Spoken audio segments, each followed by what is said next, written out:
Hello, humans, and welcome to another episode of the Cartridge and Disc Podcast. This is your Gen X Gamer here, and let me invite you today to remember a piece of physical media. Now, this is my favorite, by far, guys. I'm going to tell you, this is my favorite piece of physical game media, because I feel that it was beyond its time. It really was.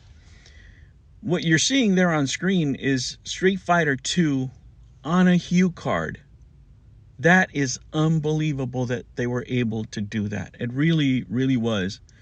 To many people, we never got it here in the US, unfortunately, because of the licensing that, Nintendo had with Capcom. It was even hard for the Genesis to get it. Eventually they got it, but, we all know how long that took.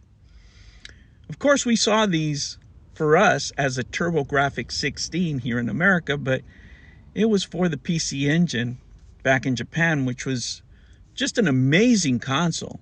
I mean, what the PC Engine did in Japan, nowhere near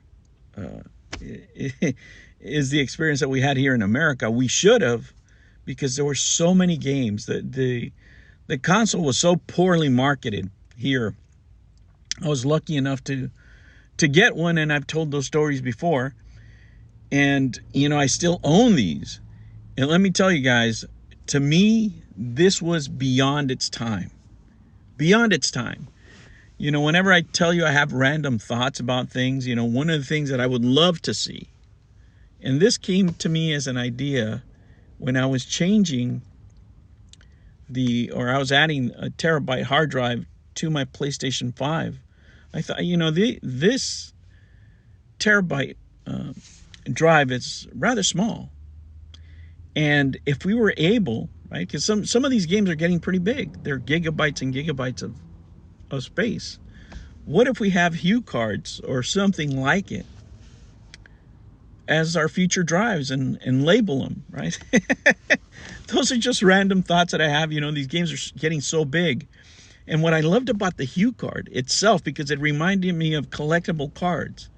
It really did. So you had the packaging, which is a CD packaging back in the day for the TurboGrafx 16. And then inside of it, you had this card that also had graphics. And I could see myself, one day just collecting those cards. And there were also games. I mean, it was great. When I first saw the Intellivision, for example, that card there, I thought it was going to be much more, and I was so disappointed. It was just, code in a box. Especially when somebody said, I can't remember who said that, it's going to be something we hadn't seen since the 90s. I was like, are they going to do Hue cards? That would be so amazing. Man, and let me tell you, it's not only the nostalgia that I feel for the Hue card. No, it's not just that. It was the concept. It was the technology for its time. It was the technology for its time, and that's the reason I put Street Fighter as an example. Getting that kind of game in that small of a space. Because if you remember back in the day, we were hearing that, in order to get this game in there, we needed to do this and that and the other. We needed to add this to the cartridge, that to the cartridge, and, so many other things that people were saying in the media. And here you are with this Hue card running the game. It's a perfect, but it's a miracle that it's running, and it runs well. Okay, it runs well. And it's just programming, and that piece of physical media that was portable. You can take those cards with you. You can put them in your pocket, go to your friend's house, put the game in there.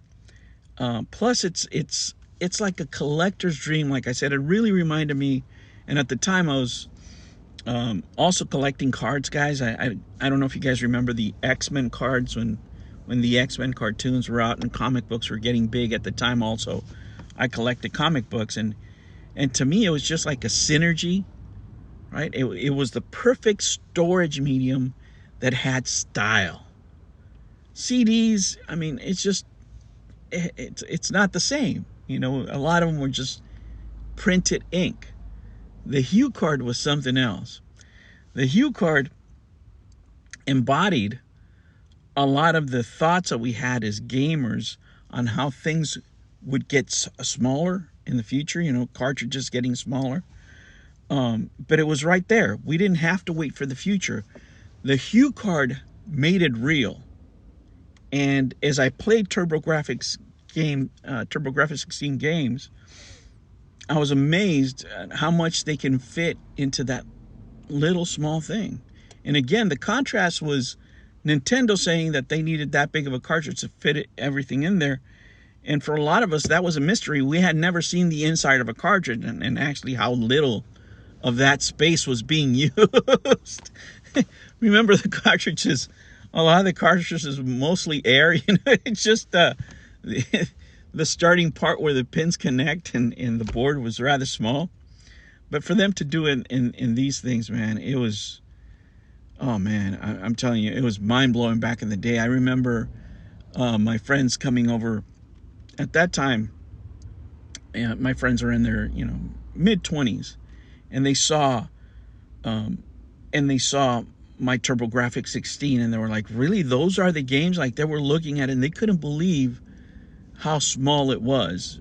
But there it was. You know, even back then people were amazed on how small this thing was and how compact.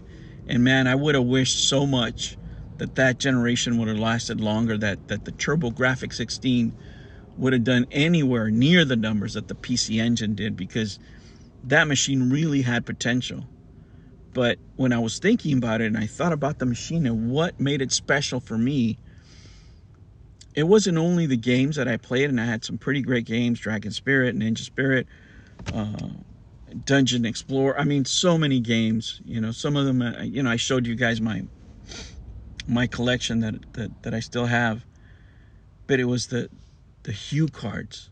You know, it was really, really the hue cards that made it special. And to this day, I'm telling you guys, for me, it's my favorite piece of retro physical game media. It by far, it still holds my admiration, and I hold so much nostalgia for that piece of physical media that, man, it just makes me feel good just thinking about it. Well, guys, I'm finally arriving to work. I just wanted to share those thoughts with you. Thank you so much for subscribing. Thank you for joining me here. Make sure you hit the like button on the way out. Subscribe if you haven't done so, if you like hearing these random thoughts. Guys, thank you so much. I'll catch you on the next one. Take care.